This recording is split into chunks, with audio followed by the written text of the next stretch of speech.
What is going on, everybody? Welcome back to the channel. I'm Chase, and it pains me to say these words right now, but The Suicide Squad, a film which I liked, I reviewed it, really liked it, it bombed. It did not perform very well at the box office. I think it came in at about 27 million, just under 27 million. So it didn't do too well when you consider also that its budget was about 180 million. Yeah, it's not doing too well. That is bad news, but I don't think it's devastating news as far as the future goes. And I'm going to get into that a little bit later, so stick around. But why? Why would it have failed? There's a lot of theories out there. Like some say it's the R rating that kind of kept people away, which I totally get. Not everybody wants to see an R-rated film or an R-rated superhero film. I get it. You know, I honestly think that's one of the things that Disney Marvel does very well. You know, they keep theirs at PG-13. Their movies do pretty good. I know some people will write in the comments, Deadpool. Okay, I get it. I get that Deadpool was a phenomenal success. Totally get it. However, I do think R ratings do turn people away. Also, another reason could be that although 2016 Suicide Squad was financially, it was very successful. However, critically and with just normal folk, no, nobody really liked it. I liked it, and I'll stand by that. I liked that one. I did. I still do. But I can see why people may not. The story is a little jumbled, and I could see how that might be like, hey, the new Suicide Squad movie's out. I didn't like the first one. I don't want to see this one. Because sometimes you have to remember, like I kind of get a little too in depth, and I'm like, don't you know that James Gunn's directing it? And they'll look at me with a blank stare, be like, who's that? The guy who did the Guardians of the Galaxy. Oh, I like that movie. Yeah, he did this one. You should go see it. It also could be that, you know, Jared Leto's Joker wasn't in it. I mean, come on, who doesn't want to see him come back? Am I right? Yeah? No?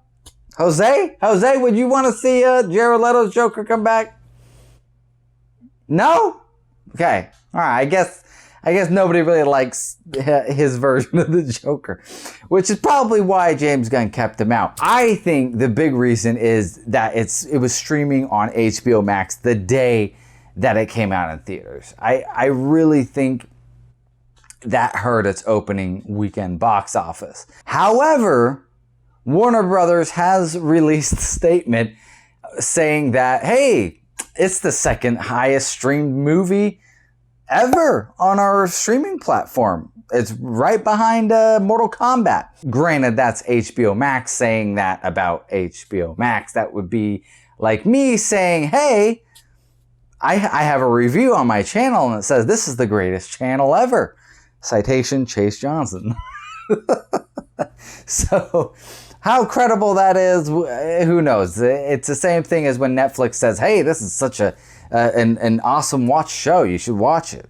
It's like, well, who says? We do. And this information comes up out of an Uproxx article citing here. So what's number one? It is believed to be Mortal Kombat, which was released in late April and which made $41.4 million in theaters. That also means The Suicide Squad allegedly outperformed the likes of Wonder Woman, 1984, Godzilla vs. Kong, The Conjuring, The Devil Made Me Do It, and Space Jam, at least in terms of HBO Max streams. So there's no real way to actually find out those numbers. I'm sure one day we'll actually get those numbers. So honestly, I really think HBO Max is really what hurt the actual movie-going experience to go to the theaters. Now, coming out of Mashable, they have an article. The headline is, The Suicide Squad failed at the box office.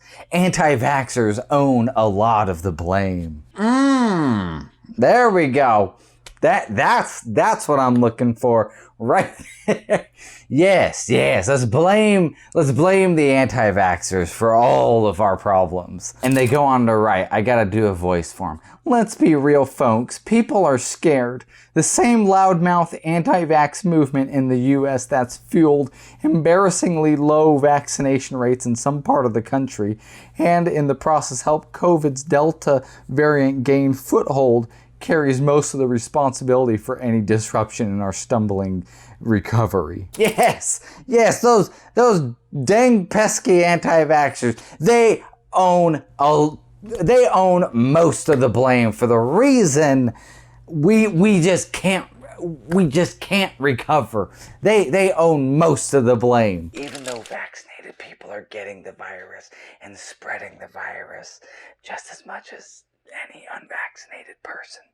Just sidebar that, okay? It might seem odd to put all of this weight on a single blockbuster comic book movie, but really, that's the point here.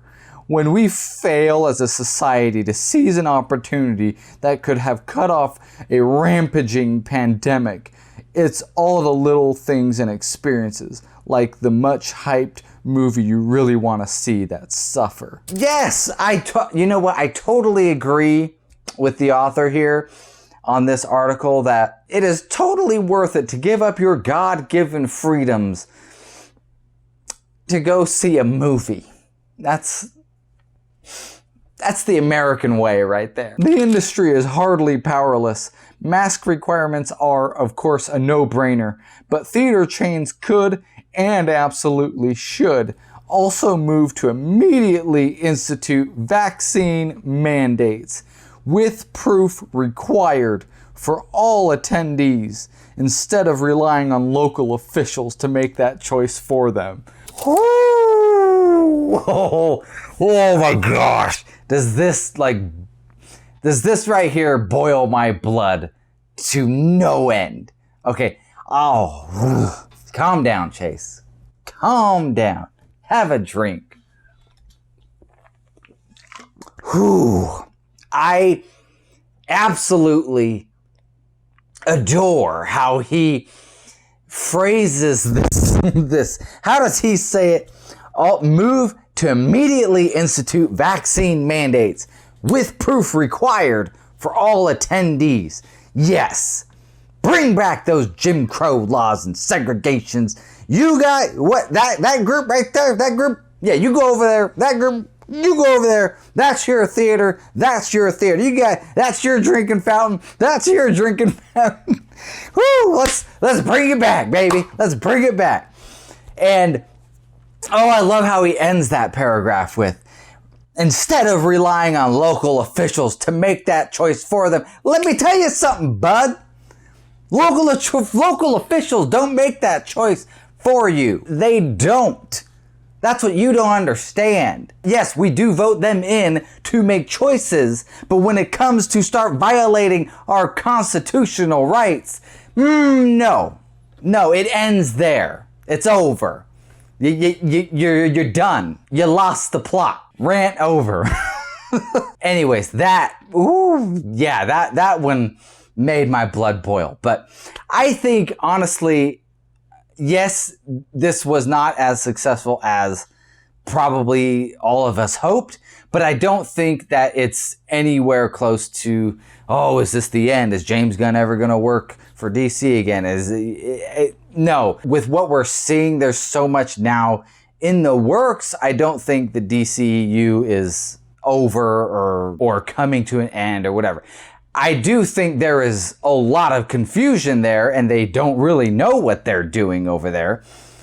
But Walter Hamada, who kind of heads that department of the DCU films, he's already come out and said James Gunn's welcome back anytime he wants to come make a movie. And so I don't think anything is going anywhere. And honestly, I do think that there will be another Suicide Squad in the future, and I do think James Gunn will probably be at the helm of that. I don't see why it wouldn't. I mean, this has been critically and by the audience score, it's been very successful. And James Gunn, he's already involved in other projects, like there's the Peacemaker TV show series that'll come out on HBO Max. And he even commented about it saying, I got more of it after the movie was made, frankly, because they're really just trying to make everything fit together much better. He's talking about the DCEU right here, learning more about it. And I know a lot of it is because of working on Peacemaker and doing that, which is definitely connected to the Suicide Squad, and it ends up being connected to other DC properties. So yeah, I think that more than ever, there's sort of an eye to connect stuff a little bit more. So as you can see, like, they're not going anywhere, and James Gunn's not really going anywhere in regards to that. And also HBO Max is coming out and saying, hey, it's the second highest rated streaming movie we've had on our platform. So I think the box office, yeah, it's not where everybody hoped it would be, but I don't think it's a devastating blow that is hitting them. Okay, don't get me wrong, it is a devastating blow because it sucks, but I don't think that is going to derail things in the future. Anyways, guys, that's the video. If you like this video, please go down and like it. If you have not yet already, please subscribe to the channel.